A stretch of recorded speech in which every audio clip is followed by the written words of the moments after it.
Today we will talk about the formless jhanas, which are also known as ayatanas.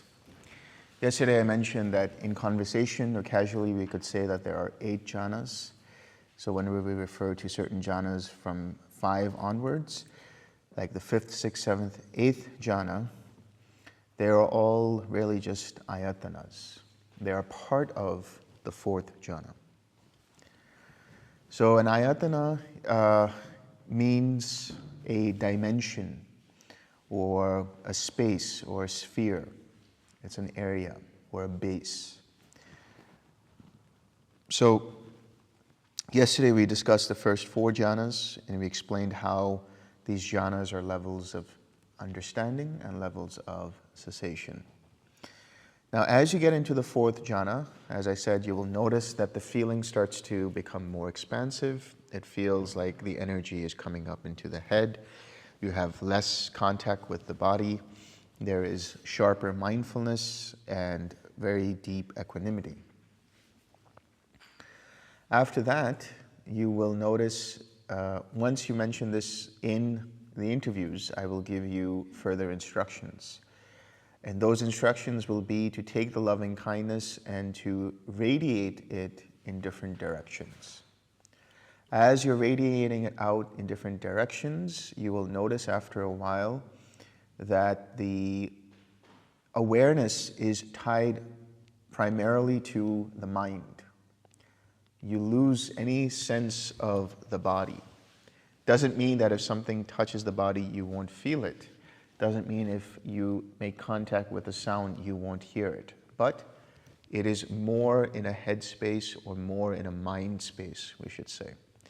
And one of the things I will tell you is when you are radiating, it doesn't matter where you're radiating from.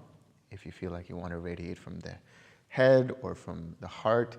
But I would say the best is to feel like there is an energy of loving kindness around you. Maybe half a meter or a meter away from the body around you, so that it has nothing to do with the body, and it's just purely a mental experience that you're having. So you send out this loving kindness in different directions. The key is not to push. Now, as you're doing this, what you will experience is the 5th jhana of infinite space.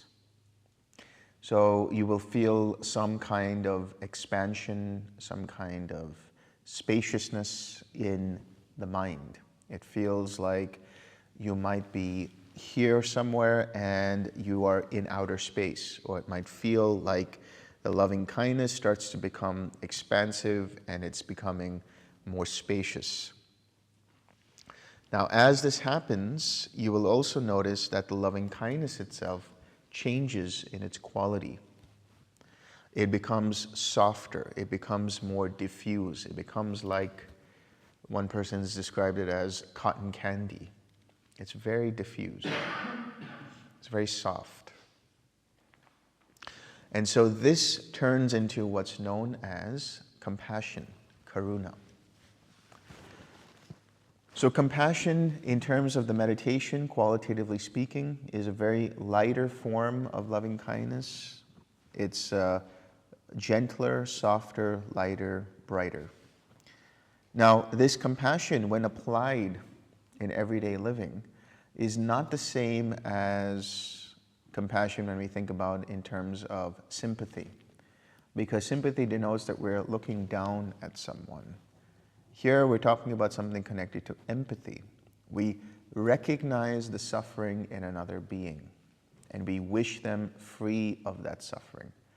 We recognize that suffering to be similar to our own suffering. So we don't have any intention to cause further suffering to them. Instead, we wish for them to be happy, to be free of that suffering. So when you have applied compassion, it doesn't mean that you become a crutch for someone. You cannot walk the path for someone. You can support them with your words, you can support them with your actions, you can support them with advice, you can support them by showing them the way. But they themselves have to walk the road in order for them to experience it for themselves. This is one kind of understanding of compassion. Now, while you're here in this experience, let me explain that in one sutta, which is called the Metta Sahagata Sutta, it mentions that the upper limits of each of these Brahma Viharas is tied to one of these levels. So the upper limit of loving kindness is called the beautiful, which is also known as the fourth jhana. The upper limits of compassion is infinite space. So after a while, as you are sending out this compassion, or loving kindness which changes to compassion, it becomes more spacious, and it feels like there's no more border between what is inside and outside. It's like you don't have a body anymore.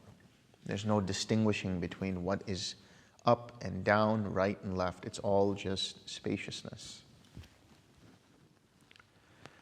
Then, after a while, the compassion can change further into what's known as empathetic joy, mudita. Empathetic joy is essentially that. You become happy for those who are happy. So, if compassion is the wishing of people or all beings being free of suffering, empathetic joy is the joy of people experiencing the cessation of suffering. That's one way to look at it. Mudita, or empathetic joy, is also seen as a cure or an antidote for envy and jealousy. So you can apply empathetic joy in the workplace, you can apply empathetic joy in the family life, you can apply empathetic joy in your circle of friends. When you notice a tinge of envy coming up for somebody else's success, like, how come I don't have it? Or how come they have it? Or I should be better than that? Or whatever those kinds of thoughts come, you can recognize them, let them go, and then genuinely wish them goodwill and be happy for their success. Be able to engage yourself in the celebration of their success. Obviously, it has to be a wholesome success. You can't be happy for somebody who becomes rich by robbing the bank. Right? It has to be wholesome. So empathetic joy is tied to what's known as infinite consciousness. So what is infinite consciousness? One level of understanding infinite consciousness is that the mind expands so much, the awareness expands so much that aware that space is infinite, it lets go of that and becomes infinity itself. That awareness itself is infinite. But it can go deeper than that. The awareness itself can fragment into particles of consciousnesses that arise and pass away.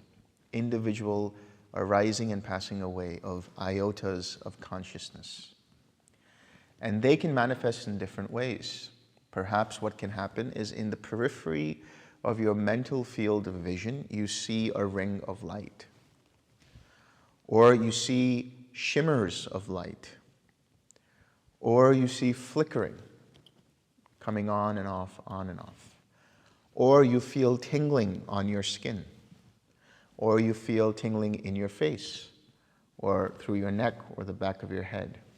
Or you might have phantom smells, phantom sounds. You might hear flickering in your ears. You might have phantom tastes. Or you start to notice the gap between one thought and the other, and those gaps start to widen. So all of these can be associated with infinite consciousness. And what this is showing you is that consciousness is dependent, not independent. And consciousness arises and passes away dependent upon its causes and conditions. In reality, what you're experiencing is contact. When we talk about dependent origination, we'll explore that further. But contact is the initial touch or trigger that happens between a sense base and its object, and then the underlying awareness that arises dependent upon it, the consciousness that arises dependent upon it.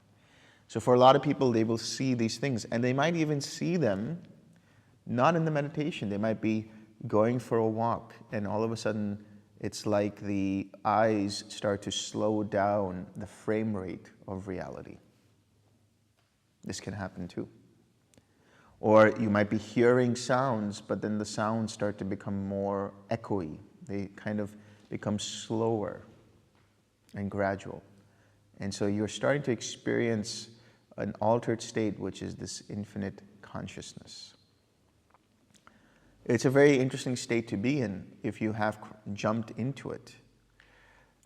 Sometimes what can happen is you might skip right past it, and that's okay.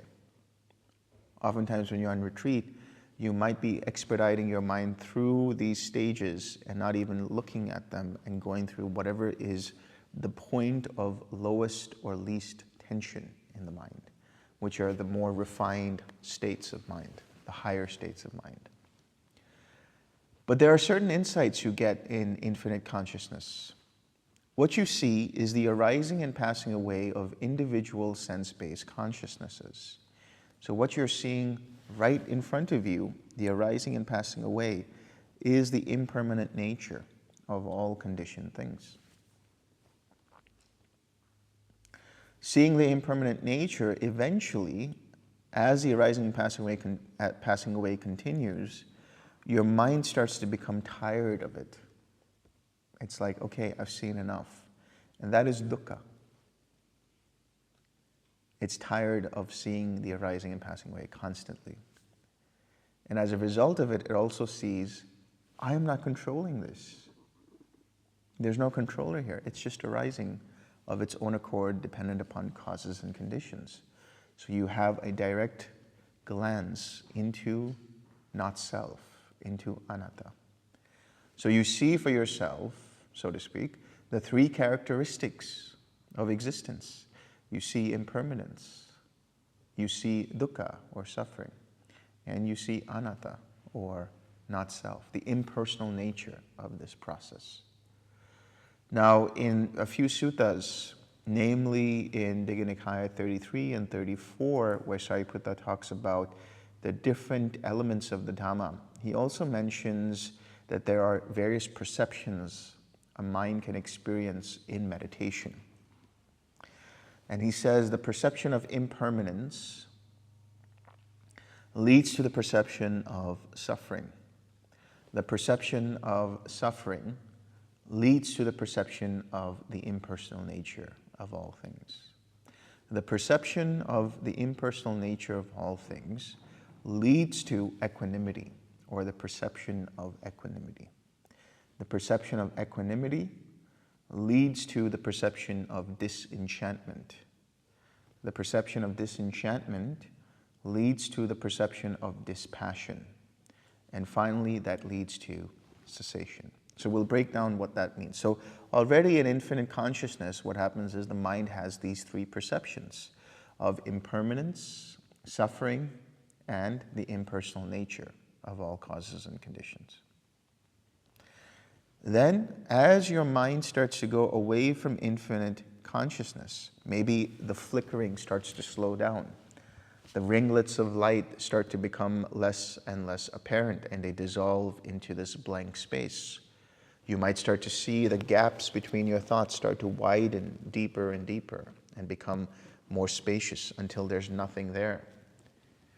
And so this is the next stage, which is nothingness. You might experience a blank space of darkness, or you might notice a white space, or you might notice a blue space, or any kind of just blankness that's there. And so what you're aware of now is the awareness of nothingness. This is the seventh stage, or the third ayatana,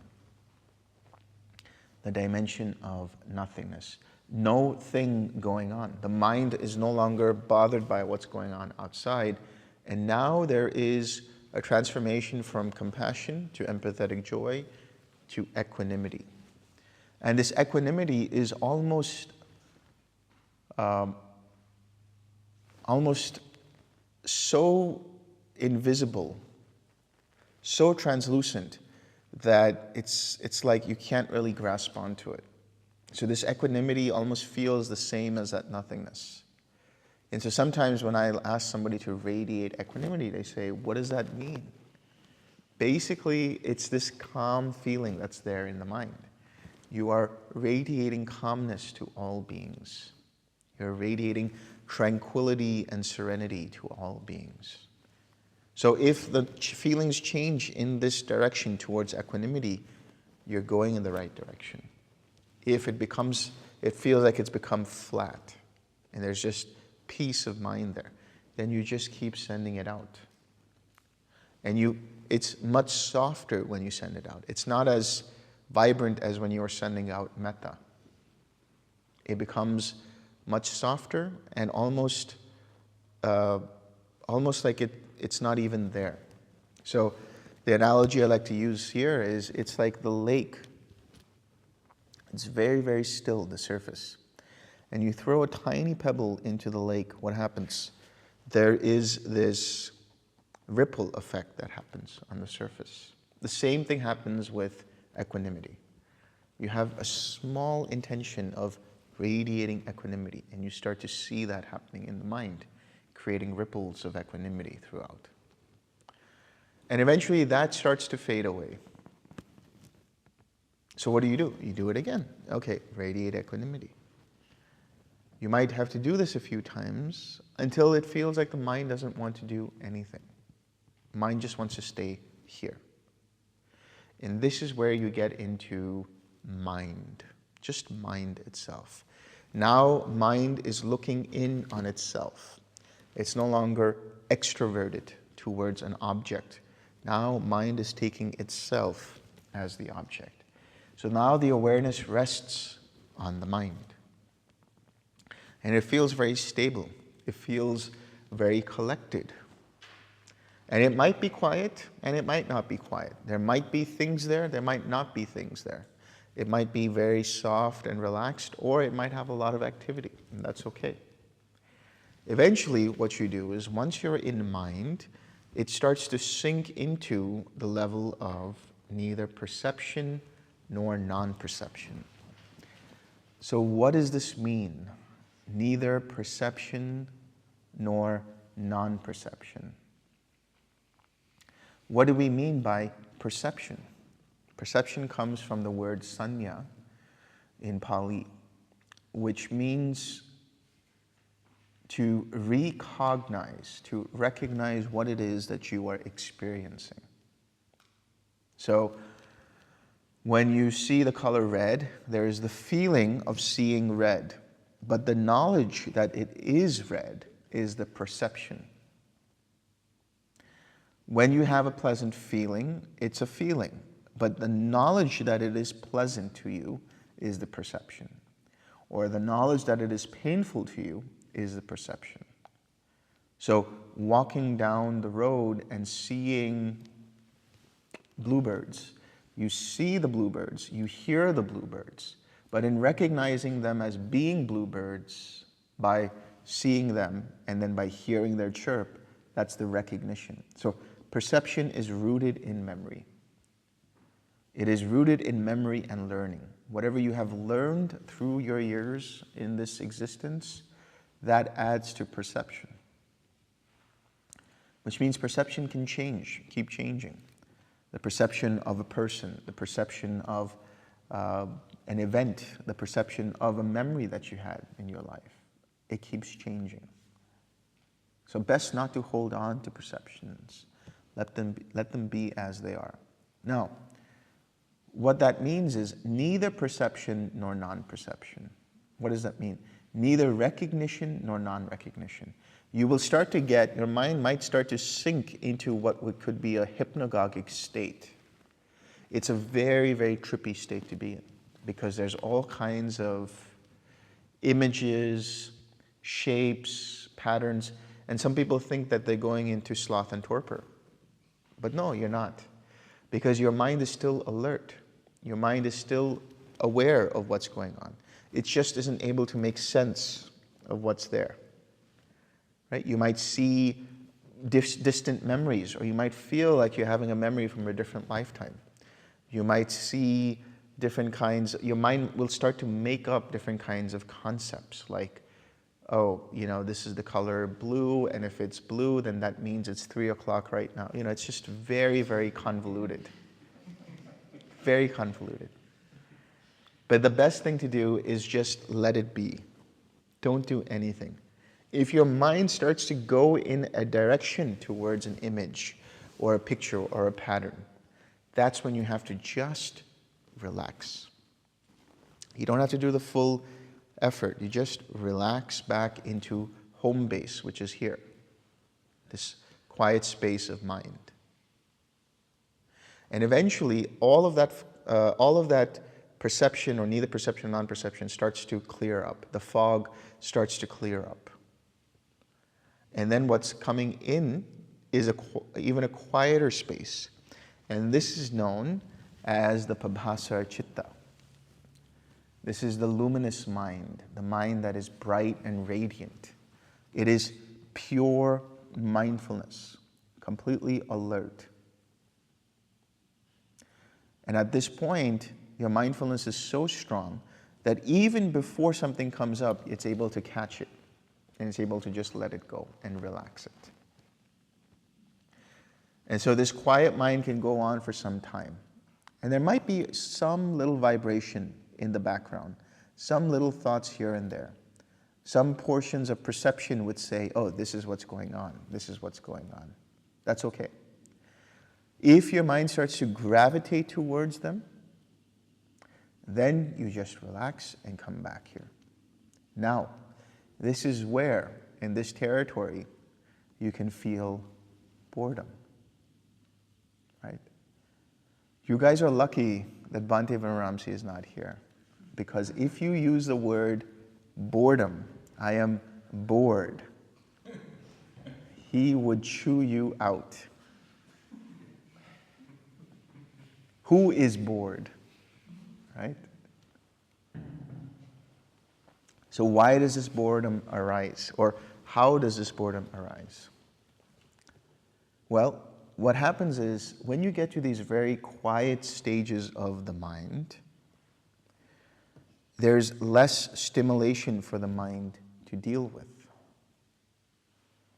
And the mind is used to lots and lots of stimulation, always used to thinking about this or that, always used to seeing things, hearing things, tasting things, smelling things, feeling things, and so on. But now it's going so quiet that nothing is really penetrating it. Nothing is really jarring its interest. So this boredom is essentially another word for craving. You're waiting for something to happen, right? You're in the waiting room, waiting for something. You don't even know what's going to happen, but you're just waiting for something to happen. You just don't want to be in this space. So how do you deal with that?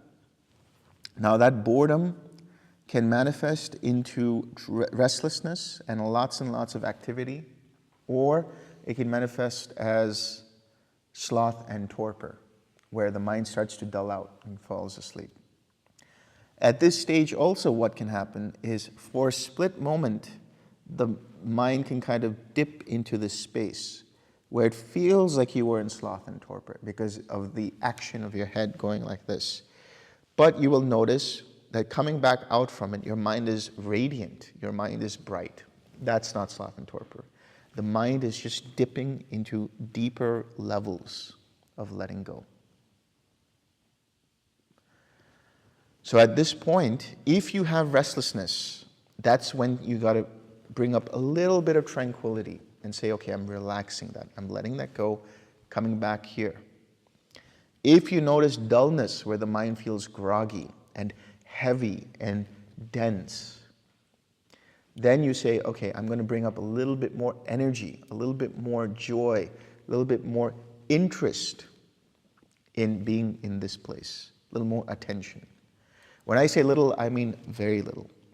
You're now microdosing on these enlightenment factors, right? You're not making too much of a movement. It has to be very smooth, very soft, very gentle. So when you do this, it will have a profound effect on the mind. Now, when you come back to homeostasis, so to speak, where your mind is just here, then don't do anything. At this point, don't do anything. It will sink even further into a still mind where there's absolutely no vibration at all. And you can stay in this space for 5 minutes, 10 minutes, 20 minutes, half an hour, 1 hour, 2 hours, where nothing is going on. And you're okay with it. Now, if the mind does experience restlessness again, and if the mind feels agitated, and it's difficult for the mind to let go of the patterns and the pictures and the formations, because at this point, this is where the formations come up. This is the point where the bubbling up of proto-thoughts before they turn into fully formed thoughts come up at the surface of your consciousness. You might encounter these. And if the mind becomes enchanted by them, gets drawn into them, into the stories, then what you do is you go back one step. You go back to the feeling of equanimity, and you radiate equanimity again until you get back into this quietness again. And then stay there. And you might have to do that a few times in the sit. Why are you doing this? Because remember what I said. It says that the perception of equanimity leads to the perception of disenchantment. What is disenchantment? Disenchantment means you are no longer interested in what is arising. You have become tired of it. So even if it's coming in your way, you're just looking past it. It doesn't interest you anymore. It doesn't engage your attention anymore, even if it's there. It's like you're watching just fish in an aquarium. You're just looking past them, not really looking at anything in particular. So if your mind does gravitate and pull towards something, then that means there's still attachment there. There's still enchantment there. So all you need to do is strengthen your equanimity. Seep your mind with equanimity. And then allow that to transition back into the quiet space, into quiet mind, and then back into still mind. Now at this point, you get also dispassion, or you get the beginnings of dispassion. What does dispassion mean? Your mind is now enveloped in like a bubble, where whatever tries to come towards it, it doesn't stick in the mind at all. It just swerves past it. Your mind becomes like a non-stick pan. Nothing will stick to it. It just flows right through. And there's no interest in anything, but just resting in this. A deep rest in this. Now, for all of these things to happen, your mind needs the time to meditate, which means you need to at least sit for 2 to 2.5 hours before all of this starts to happen. 3 hours is even better. But you build your way up to it as best as you can. Now, eventually, that still mind also feels tense. And so now you dig deeper into what's known as the doorway to the signless. So the doorway to the signless, it can be experienced as an actual wall of light in your visual field. Or if you remember the old TVs, which had those kind of black and white dots, yeah, it feels like that, or it seems like that. And your mind, all you have to do there is just relax into it. And you walk through the doorway. You just relax into it, and then mind itself, the borders of the mind itself start to dissipate, relax. And all you're left with is what's known as the signless collectedness of mind. This signless collectedness of mind is pure awareness, but not awareness of anything in particular. It's like a flashlight that's shining up into the sky. And as it shines up into the sky, it reaches into space, and there's absolutely nothing to deflect it, nothing for it to land on. There's no asteroid, there's no satellites, there's no meteorites, nothing. It just keeps going. The same with your awareness. It doesn't land on anything. It doesn't land on any kind of an object. And then when you're shining that light, eventually the batteries run out and the light stops. In the same way, the fuel of your attention to anything in particular, including the mind itself, including this awareness itself, it just stops. The energy stops, and the mind drops into cessation. This is the cessation of perception, feeling, and consciousness. You don't know that you are getting into it. You don't know that you are in it. But when you come out of it, you will know it. Because it's like my mind went somewhere and there's missing footage in my memory of what exactly happened. It's an error 404, not found. And it's for a split moment. It's like something happened. My mind went somewhere. And when all causes and conditions have ceased, there the mind makes contact with Nibbana. Having made contact with Nibbana, when it comes back out from that space, it experiences great degrees of joy and relief, as if you have let go a weight off of your shoulders. An amazing amount of relief. And when you come back from that meditation, the first thing you'll say is, what was that? That's why Bhante Vimarahamsi wanted to call this meditation the oh wow meditation. Because it is like that. You keep seeing things like, oh wow, oh wow, oh wow. So when you come out of it, you might see certain things. And whatever it is that you're seeing will be your mind's interpretation of how dependent origination arises. And you will have let go, as Bhante would say, an ocean of suffering. At that point, it would be said that you have entered the stream. You have become a stream enterer, a sotapanna with path. And you may report this to me, and I won't say much. I'll say, oh, this is great and everything. You know? And I'll say, go sit again. And before you go to sit, maybe if it's daytime, you'll walk around and you'll see, wow, everything is like in hyper 4K definition, right? The leaves are so detailed. Everything's so crisp. The colors are deeper and richer. So that's a sign that the mind has experienced a level of relief, of letting go. And so when you enter the stream, it means you've let go of three things, because you've seen them for yourself. You've let go of the intellectual belief in a personal self, because you see everything as, oh, it's arising through causes and conditions.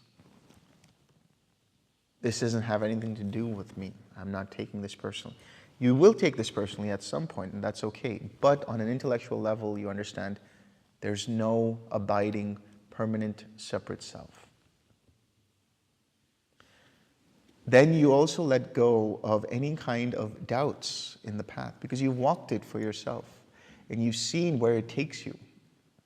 So you have total conviction in this process.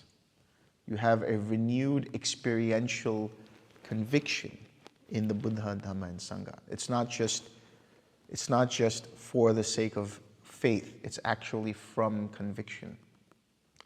And you let go of any clinging to rites and rituals with the idea that they will take you to Nibbana. Because you have seen walking this path in the way that you've been doing is taking you to Nibbana. And so I'll tell you to go and sit, and you'll sit, and maybe after a while you might experience it again. And at that point, that is what's known as fruition. It locks in. You are a stream enter with fruition. Now, not every cessation will lead you to a path in fruition. It's all dependent upon how much you let go. But in the ideal sense of this process, let's say, then another person goes back and experiences another cessation. Now, this is, we're just giving an example. It doesn't have to happen in this way exactly.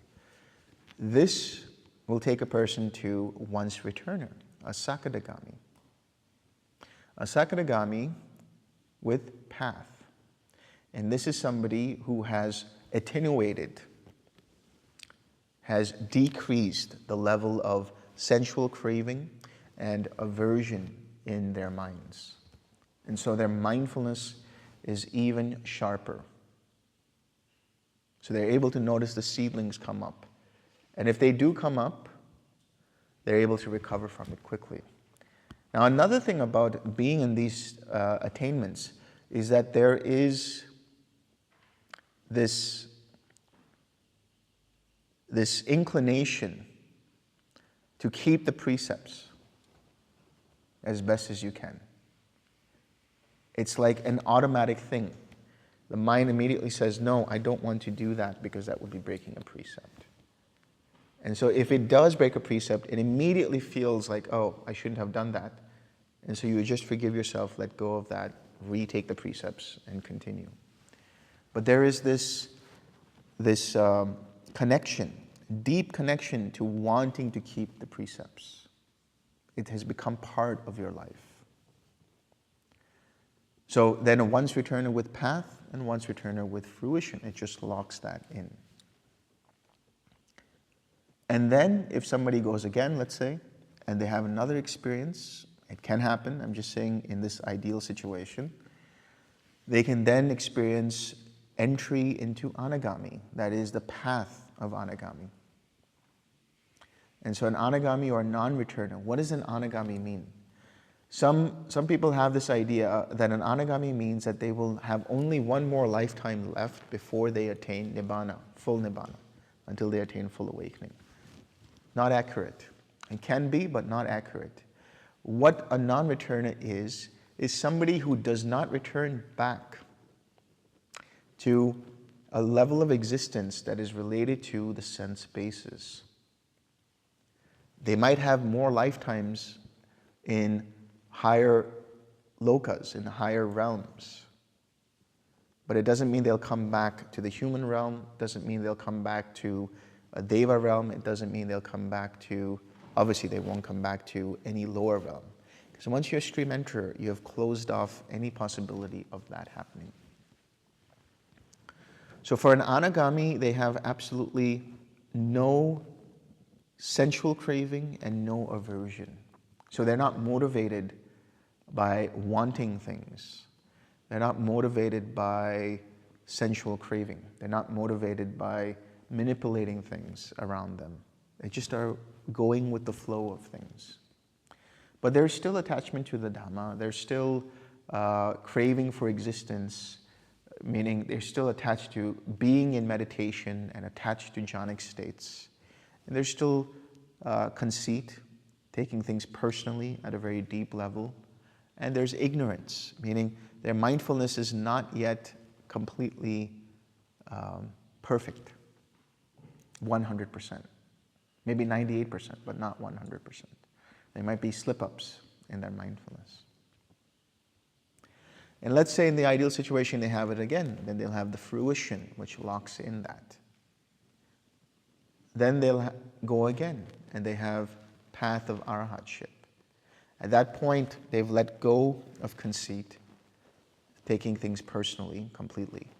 Let go of any kind of restlessness, which means when they sit down for meditation, it doesn't take time for them to go into jhana. Immediately, as they want, they can go into jhana. There's not all of this activity that they have to deal with by letting go and relaxing. Immediately, wherever they want to incline their mind, they can. But they've also let go of any attachment to being in any kind of jhana, an attachment to being in any kind of formless realm, or infinite space, infinite consciousness, nothingness, or neither perception, nor non-perception. And their mindfulness is completely perfect. They have full awareness of the Four Noble Truths. It becomes a lived reality for them. So these are the different stages of awakening that can happen for someone who goes through this process. So a little Dhamma trivia, not really important, but just some things for you to know, which are in the suttas. So a person can be a Sotapanna, and they can be one of 3 different types of Sotapanna. They can be a stream enterer that has up to 7 lives before they attain full awakening. Or they can be what's known as a Kolonkala stream enterer, which means from family to family. Up to 3, maybe 5 lifetimes they go from family to family before they have full awakening. And these families are Dhamma families. In other words, they are into spirituality, they are into practice, they are into keeping the precepts and so on. And then there is an Eka Bija, or a one seed Sotapanna. And this is somebody who has only one more lifetime before they have full awakening. And they will always come back to the human realm in that case. And then there's something known as a Jhānagami. This is mentioned a couple of times in the suttas. And what it means is, if you have attained stream entry, and if you have not gone beyond that, if you've attained stream entry or Sakadagami, and you have not gone beyond that, but you still continue to practice, still continue to dip into jhana, or still continue to dip into the ayatanas, upon the dissolution of the body, the mind will incline towards that particular loka, or space or dimension related to that jhana. And they become an anagami from there. They won't come back to this realm of the senses. Which means if you have become a stream enterer, keep practicing. Even if you don't go beyond, if you keep practicing, you don't have to come back to this life again. You can go back, you can go into the Brahmalokas, or you can go into the pure abodes, and from there attain arahantship. So this is known as the Jhānagami. Anyway, that's just a little bit of trivia for you, and motivation for any stream enterer out there to keep practicing. But ultimately, you might say, oh yes, I must have entered the stream. What's another 7 lifetimes? What's another 3 more lifetimes?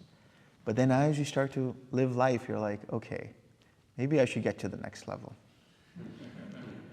And then you become a once returner, and you say, oh, what's another one more lifetime? And then you keep living life, and you're like, okay, anagami. And you become an anagami, and you say, okay, this is great, I'll be in the pure abodes. But then you realize, oh, there's still some suffering there in the pure abodes too. So you have to determine or be motivated to get all the way to full awakening. But that will only happen through life experience. The more suffering you have, the more motivated you become to become fully awakened.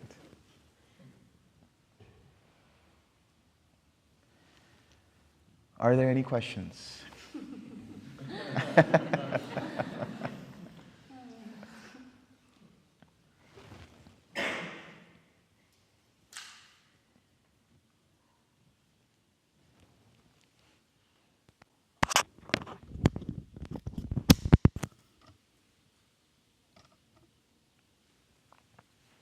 Yeah.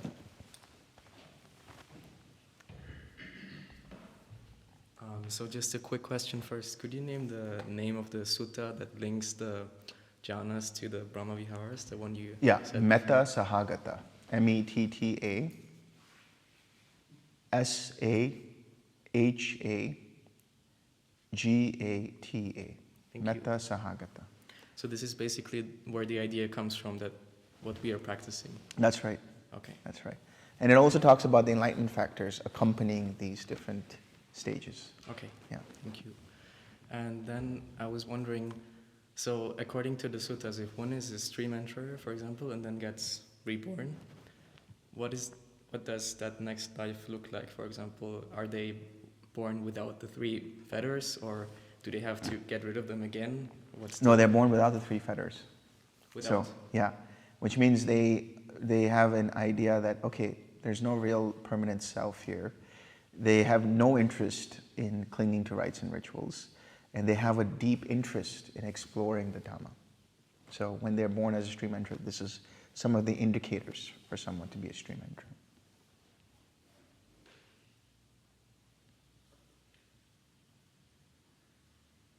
Yeah. This is all a pretty precise and structured knowledge. Like, who brought everything, the whole knowledge to us? And I would say, like, I assume it was Buddha, but would that mean if you start to get enlightened, you just know this? Yeah, for a Buddha, it's interesting because for a Buddha, for one to become a Buddha, they have to go through many, many eons of being a bodhisattva. And they have to go through this process of perfecting loving kindness, perfecting compassion, perfecting being honest, perfecting forgiveness, perfecting patience, perfecting what are known as the paramitas. And also, in their last life, where they become, let's say, a Sammasama Buddha, a fully awakened Buddha, fully realized, they are born with certain capacities in that lifetime to be able to look at and investigate into the nature of all kinds of samskaras or sankharas, and if I do this, what will happen? So their intuition is very, very sharp. And so the position of being able to see these are the jhanas, and then these are the ayatanas, and then these are the levels of the stages of the 8th jhana, all happen because they experience it for themselves. And then they come back, report it, and then they start teaching about these things. So it is a Sammasama Buddha. That is somebody who is because you have 2 different kinds of Buddha. You have a Pacceka Buddha and you have a Sammasama Buddha. And a Sammasama Buddha means somebody who is fully awakened and has the capacity and inclination to teach. Not necessarily want to teach, but if they're requested to go and teach, they will. A Pacceka Buddha is somebody who has that same kind of knowledge. However, they don't have the inclination to teach and they don't have the capacity to teach. So they just remain in the cave or in the forest or whatever. Now with the Sammasama Buddha, they essentially open up the path or reopen the path to this understanding with the Eightfold Path, the Four Noble Truths.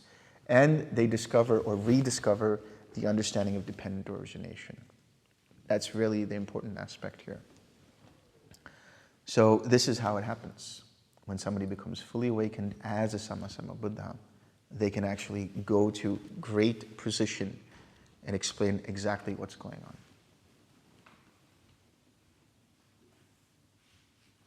Yeah.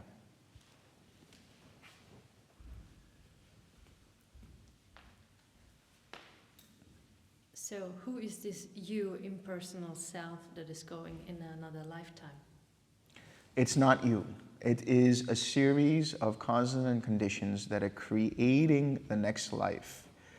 So if you think about the candle, right? If I have one candle that is lit, and you have a candle that's unlit, and I light that candle with this candle, that flame that arises, is it the same flame as the previous flame? Or is it different from the previous flame?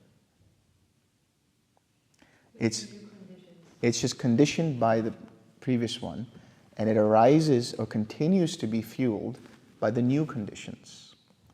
So what is it that is going from lifetime to lifetime? That wouldn't be the case that it's going from lifetime to lifetime. Instead, conditions are coming up for that life to come up. And so the memories of those different lifetimes are stored in the samskaras. And it's the samskaras that regenerate new consciousnesses to then go into that next life, and taking with them those samskaras, the karma with them. So there's no soul or self directing this except through craving and aversion.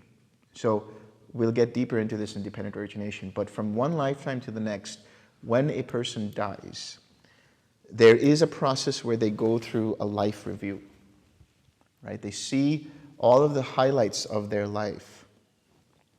And if their mind is inclined towards the wholesome, then they will have an uplifted state of mind. But if they have had a life that is unwholesome, it can cause regret and remorse and guilt and all of these other unwholesome states of mind to arise. And so there can be craving for more of the wholesome, or there can be aversion towards the unwholesome.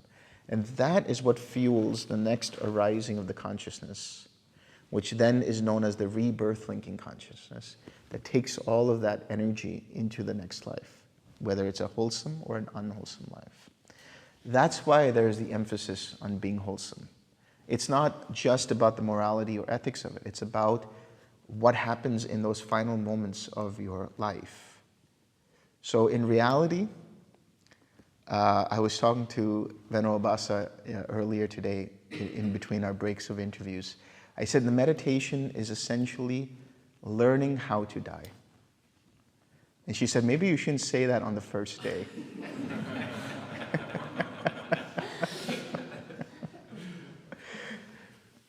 But that's what it is. It's preparing you, training you how to go towards the wholesome, how to disidentify with the things that arise in your mind, so that you're ready for death. You can accept death as it comes. Any other questions? Yeah.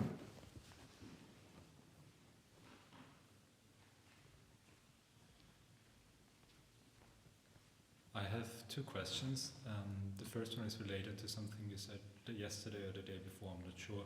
It was about equanimity being basically like without joy. So there's no joy in equanimity, if I understood you correctly.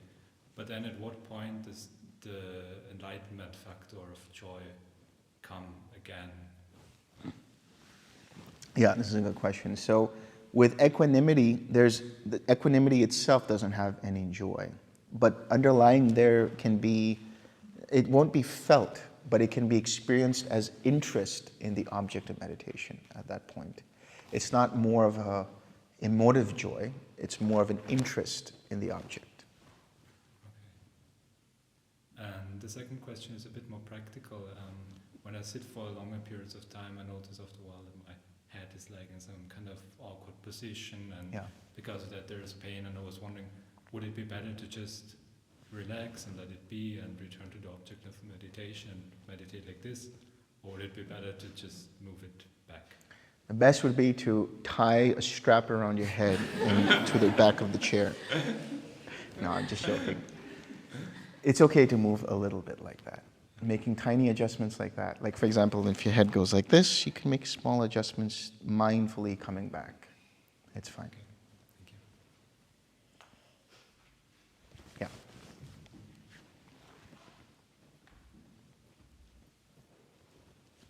Yeah. Sorry, sort of going back to the death aspect. Some people,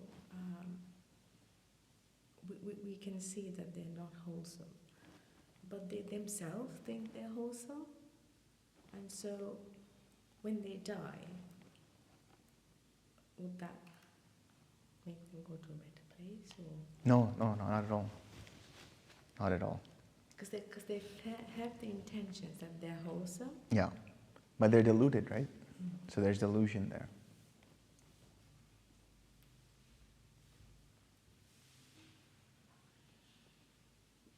Yeah.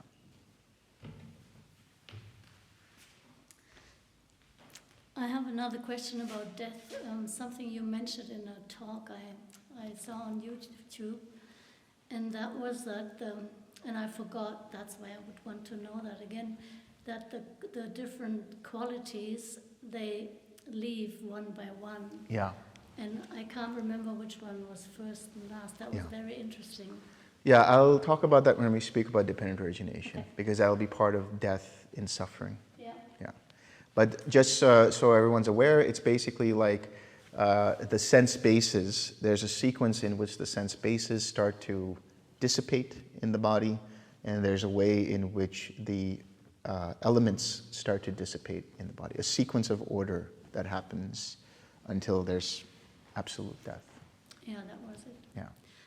And I have one more question,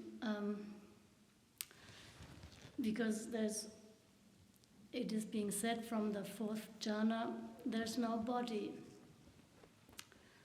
But sometimes I'm in another jhana, for sure, and I feel the body in between. Am I then out of the jhana for that second? Or? Yeah, this is where I was saying that the fourth jhana, you can still feel contact.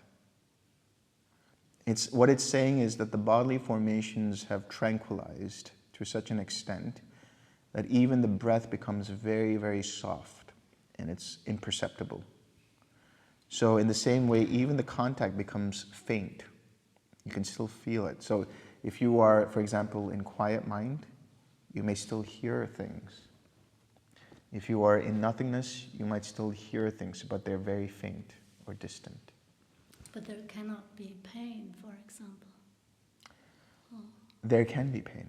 Yeah. Yes. Absolutely there can be Yeah. pain. A lot of people have a lot of pain while they're sitting Yes. for long periods of time. Yes. Yeah. Okay.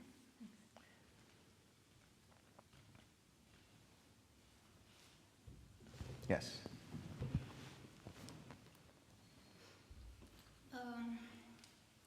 Do you mention that at one point you attain Nibbana?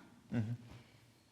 It is possible to attain Nibbana without practice, just accidentally, living a very big trauma and somehow finding a great relief after that trauma. But being such an ignorance, not knowing anything about the practice, not recognizing, Mm-hmm. and being a small child, Mm-hmm. forget and not have the memory of that. And after years, somehow recuperate that memory. It is possible. I try to make sense about. Yeah. I'm not saying. Right. But I'm trying to understand. Yeah. So Nibbana, really what Nibbana means is that it is the cessation of greed, hatred, and delusion, which means no fuel for any of that to arise. So for a split moment, when somebody experiences that and they come out of it, or the mind comes out of it, for those moments, that contact that arises with the Nibbana element is also unconditioned, which means it's objectless, it doesn't take anything as an object, it's empty of any notion of self, and it's undirected. There's no craving in there. And so for that few moments, that mind is free of all fetters, which means for those few moments, that mind is an arhat. But what happens is, when the feeling of joy and relief arise, the mind clings to that and says, oh, that was amazing. And so then the fetters reunite, reform. And so one enters into the stream or whatever it might be. But in order for you to experience Nibbana, the way it's mentioned in the context of the Dhamma, the way the Buddha has described it, it is not just any kind of an altered state. It is not just a feeling of relief, because the feeling of relief itself is conditioned by Nibbana. It is an experience of letting go using right view and the other factors of the Eightfold Path. And if you've experienced Nibbana, it will take you there, namely that conviction in Buddha, Dhamma, and Sangha. That's the way to understand it. So Nibbana cannot be, within the context of Buddhism, the same as like a samadhi in a yoga samadhi, or a experience of Brahman or unity with all consciousness and so on. It is definitely different because it's taking away all causes and conditions. So relief is one thing, the experience of relief is one thing, And Nibbana is another, which is the knowledge and vision of the Dhamma that arises due to following the path. So you need the path in order for the mind to experience or drop into Nibbana.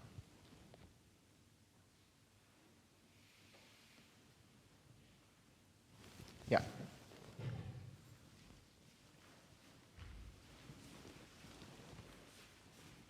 A beginner question coming down the road. Yeah. If I do the gratitude, Yeah. I'm grateful for the nice song of the bird, and I'm grateful because I like it. Yeah.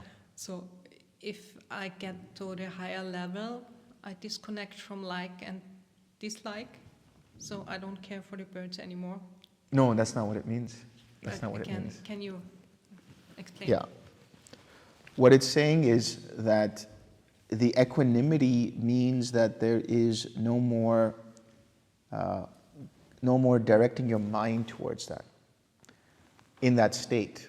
But that's still an impermanent state. You can still like things. You can still say, I like the sound of birds, or I like the summer breeze, or I love seeing the trees, or whatever it is. That's all fine. It's all part of pleasant experiences. Equanimity basically says you're seeing those things, but you're not getting attached to them. You're not identifying with them in a way that causes you to want more of it. You're just okay with them as they are, and you're happy with it. You're okay with it. But it's not like you will incline your mind and say, I want more of it. Or you will incline your mind and say, I don't want more of that. That's the only thing. There's a balance of mind there. But it doesn't mean your liking of songbirds or whatever it is stops.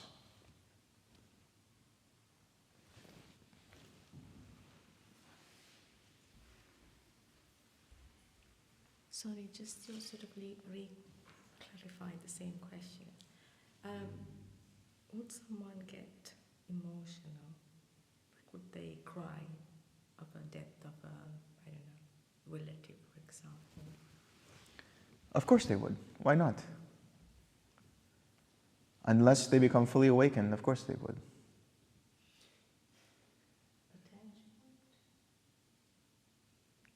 Ask your question again. Because your question is in relation to what?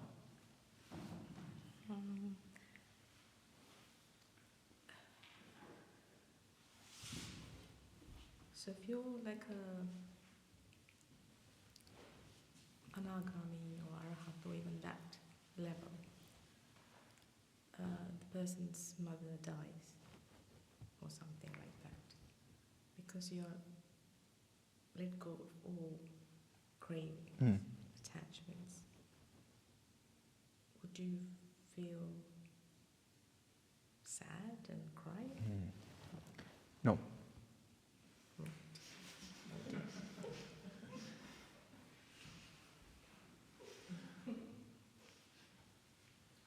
When the Buddha died, when he attained parinibbana, when Sariputta passed away, for example. Actually, this is a better example because it's showing the dichotomy here. So when Sariputta passed away, Ananda got the news that Sariputta passed away. He had attained parinibbana. And Ananda became tearful and he said, I feel like I'm being drugged and I can't breathe, and he was full of grief. And the Buddha saw him and he said, Ananda, what happened? And Ananda tells him that Sariputta has gone from this world. And the Buddha says, have I not said in many ways that all things that arise are bound to pass away? And has Sariputta taken from you the qualities that you have developed through your practice? And Ananda says, no. So, let that go. It's okay. Death is a natural part of existence. So for somebody who is an anagami or an arahat, that experience of death being so visceral, it's so real that they remain unaffected by it. Even if it's the death of their parent, the death of a loved one or whatever, because they have that complete wisdom that, yes, everyone dies. So they don't feel sad about it. They won't have any grief about it.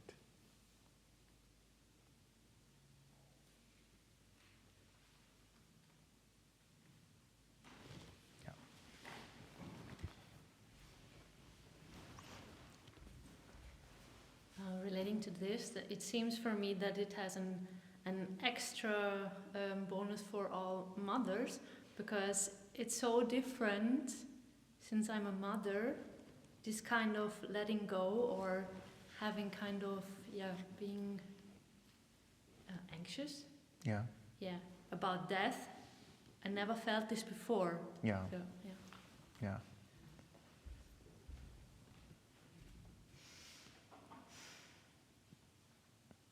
Yeah, it's interesting because with people who let's say people who are anagamis or who have attained arahatship, it's not like they won't be in connection with their families. It's not like they will leave their family in the sense they'll never make contact with them.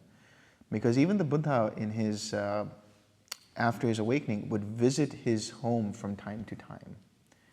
And there's actually an interesting story in the sutta where he's seated under the shade of a tree. There's a picnic going on. So he's with his father and his stepmother and his siblings and everybody.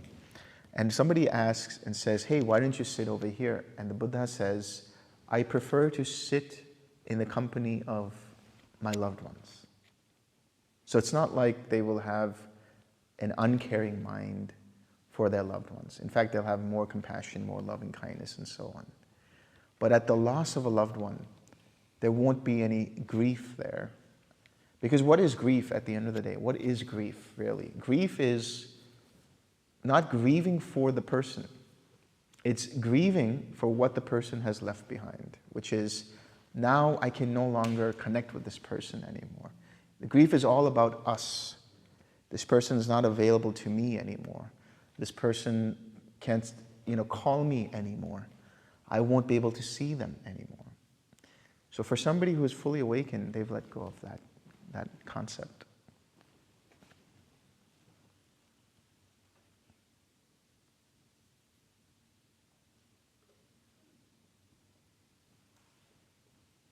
Yeah, pretty heavy.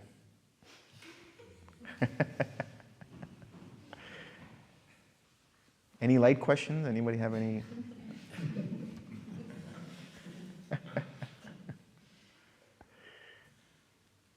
Yeah. I have maybe a technical question.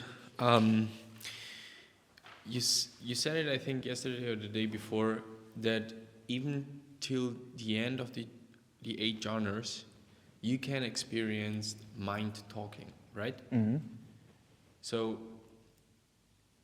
what is it exactly? Because if it would be a thought, and we would be in the high state, like nothingness or even beyond, you would see when they started to talk, but it's like almost permanent, separate.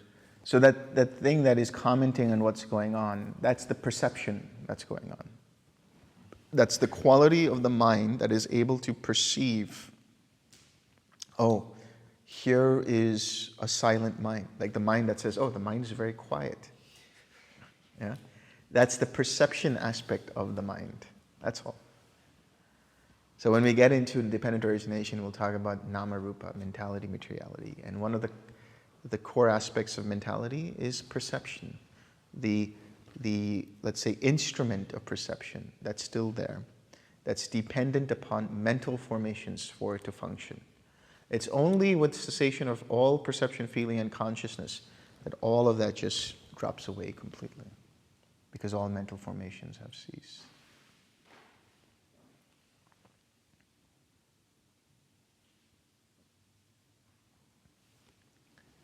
Yeah.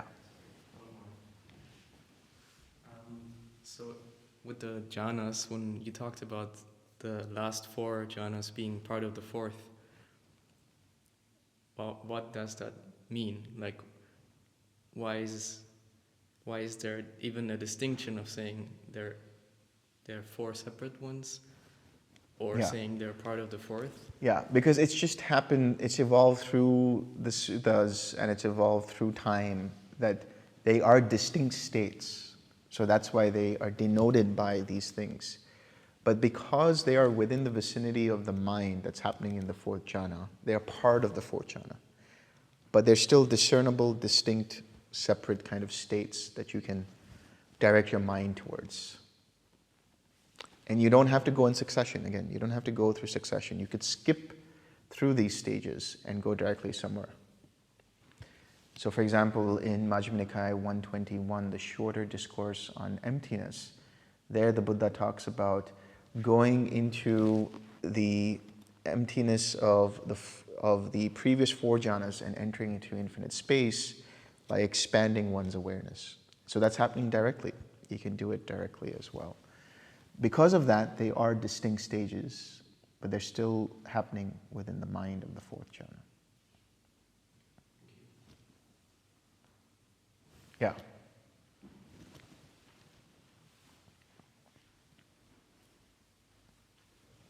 Is there a level of attainment that's not attainable for a layperson, or is there a level of attainment where a layperson would no longer want to live life as a layperson and would want to become? Yeah, in the suttas and in traditional commentaries, it talks about arhatship. So a layperson in this case would be somebody still fettered by the household life.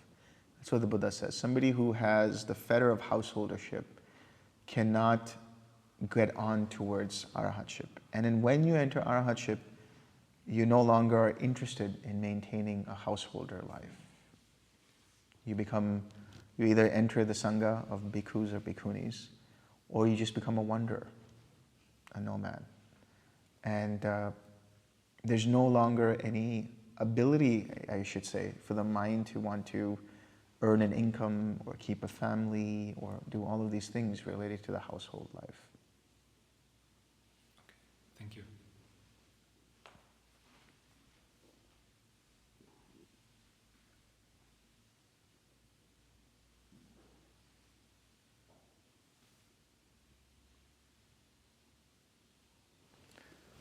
Let's share some merit.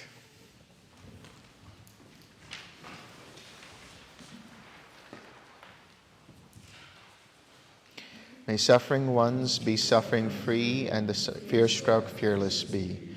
May the grieving shed all grief and may all beings find relief. May all beings share this merit that we have thus acquired for the acquisition of all kinds of happiness. May beings inhabiting space and earth, devas and nagas of mighty power, share this merit of ours. May they long protect the Buddha's dispensation. Sadhu, sadhu, sadhu.